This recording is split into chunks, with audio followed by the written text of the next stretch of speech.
আন্দোলনে যারা সবচেয়ে বেশি ভালো অবদান রেখেছে গত 16 বছর 17 বছর এবং নির্যাতনের শিকার হয়েছে, তার ভিতরে সবচেয়ে বড় দুইটা ফোর্স হচ্ছে ছাত্রদল, বিএনপির ছাত্র সংগঠন এবং ছাত্র শিবির, জামাতের ছাত্র সংগঠন।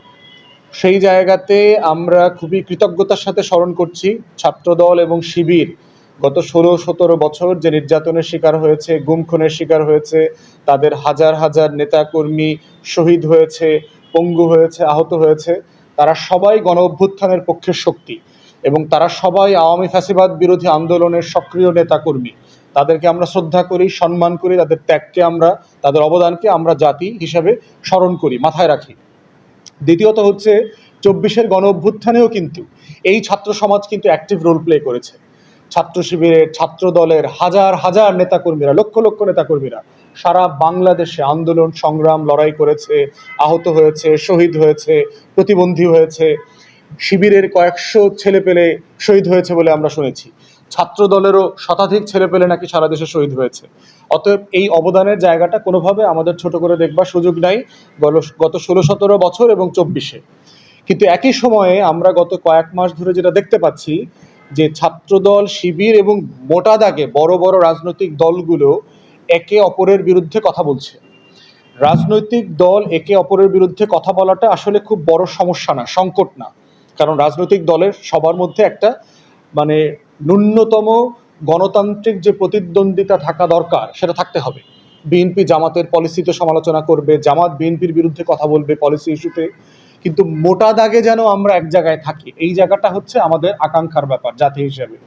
যে ফ্যাসিবাদ বিরোধী লড়াইতে যারা ছিলেন তারা আমাদের স্বাধীনতার প্রশ্নে একমত থাকবেন, আমাদের সার্বভৌমত্বের প্রশ্নে একমত থাকবেন, আমাদের আত্মমর্যাদার প্রশ্নে একমত থাকবেন, আমাদের জাতীয় স্বার্থের প্রশ্নে একমত থাকবেন। আওয়ামী লীগ, জাতীয় পার্টি এবং 14 দলীয় যে ল্যাসপেন্সার, দিল্লির গোলাম, তাদের বিচার এবং তাদেরকে রাজনীতিতে অংশগ্রহণ এবং নির্বাচন প্রশ্নে তারা একমত থাকবেন। বাংলাদেশে দিল্লির দাসত্ব কায়েম হবার কোনো সম্ভাবনা যেন তৈরি না হয় সেখানে তারা একমত থাকবেন। বাংলাদেশের পররাষ্ট্র নীতি এবং প্রতিরক্ষা নীতিতে তারা একমত থাকবেন। এই মোটা দাগে একমত থাকার বাইরে আমরা দেখতে চাই যে বাংলাদেশের প্রত্যেকটা রাজনৈতিক দল এবং ছাত্র সংগঠন গণতান্ত্রিক মূল্যবোধের চর্চা করবেন এবং সেই জায়গাতে যা যা করা দরকার, আরেকজনের মতামতকে সম্মান করা দরকার, আরেকজনকে স্পেস দেওয়া, আরেকজনকে মিছিল মিটিং করবার অধিকারকে স্বীকার করা এবং দ্বিমত করলেই মারধরে, সংঘর্ষে, ভায়োলেন্সে চলে যাওয়াটা কোনোভাবে কাম্য না, গ্রহণযোগ্য না। যদি এটা করা সম্ভব না হয় সে ব্যাপারে আমরা প্রস্তাব করেছি যে বাংলাদেশে রাজনৈতিক ছাত্র সংগঠন ক্যাম্পাসে নিষিদ্ধ করে দেওয়া দরকার। কোনো রাজনৈতিক দলের ছাত্র সংগঠন ক্যাম্পাসে কাজ করতে পারবে না যদি এই ন্যূনতম মূল্যবোধ তারা ধরে রাখতে না পারে। সেক্ষেত্রে একমাত্র অপশন হচ্ছে আপাতত 3 মাসের জন্য ছাত্র সংগঠনগুলোর কার্যক্রম সাসপেন্ড করে দেওয়া যেতে পারে ক্যাম্পাসে, করে পুরো সকল কলেজ বিশ্ববিদ্যালয়কে ছাত্র সংসদ নির্বাচনমুখী করা দরকার ইমিডিয়েটলি। ছাত্র সংসদের মাধ্যমে সাধারণ ছাত্র ছাত্রী শিক্ষার্থীদের মতামতের উপরে ভিত্তি করে ছাত্র নেতৃত্ব তৈরি হোক, আমরা সেটা চাই। এবং সেই প্রসেসে গেলেই দলীয় ছাত্র সংগঠনের যে লেজুর ভিত্তি করা, দালালি করা এবং মারামারি সংঘর্ষে জড়িয়ে পড়ার জায়গাটা বাস্তবে আর বেশি দূর এগোতে পারবে না।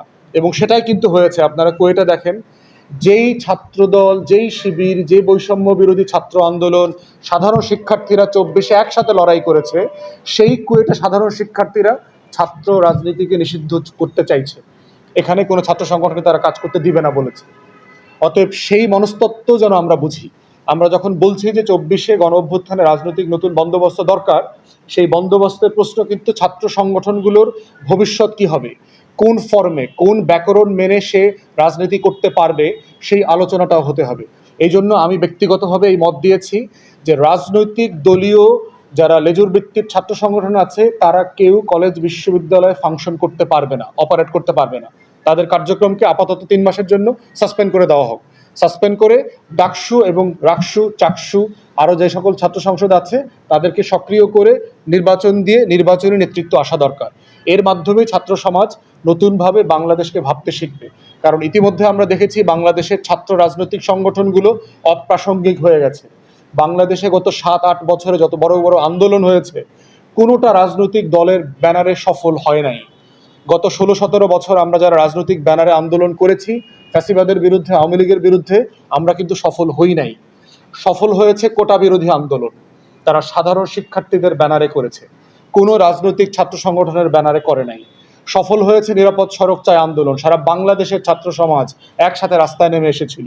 সফল হয়েছে ভ্যাট বিরোধী প্রাইভেট বিশ্ববিদ্যালয়ে যে ভ্যাট আরোপ করা হয়েছিল সেই আন্দোলন, সেটাও কোনো ছাত্র সংগঠন নেতৃত্বে হয় নাই।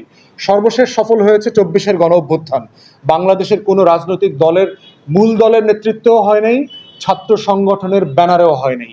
অতএব এই যে রাজনীতির বোঝাপড়ায় যে পরিবর্তন হয়ে গেছে, বাংলাদেশের রাজনৈতিক দল, ছাত্র সংগঠন এবং নাগরিক সমাজকে, অংশীজনকে সেটা মাথায় রাখতে হবে। সেটা বিবেচনাতেই হচ্ছে আগামী দিনের গণ অভ্যুত্থান পরবর্তী নতুন রাজনৈতিক বন্দোবস্ত, সেটাই হচ্ছে বাংলাদেশ 2। এবং আমরা চাই সকল অংশীজন মিলে আমরা সেই লড়াইটাকে এগিয়ে নিয়ে যাব। ধন্যবাদ।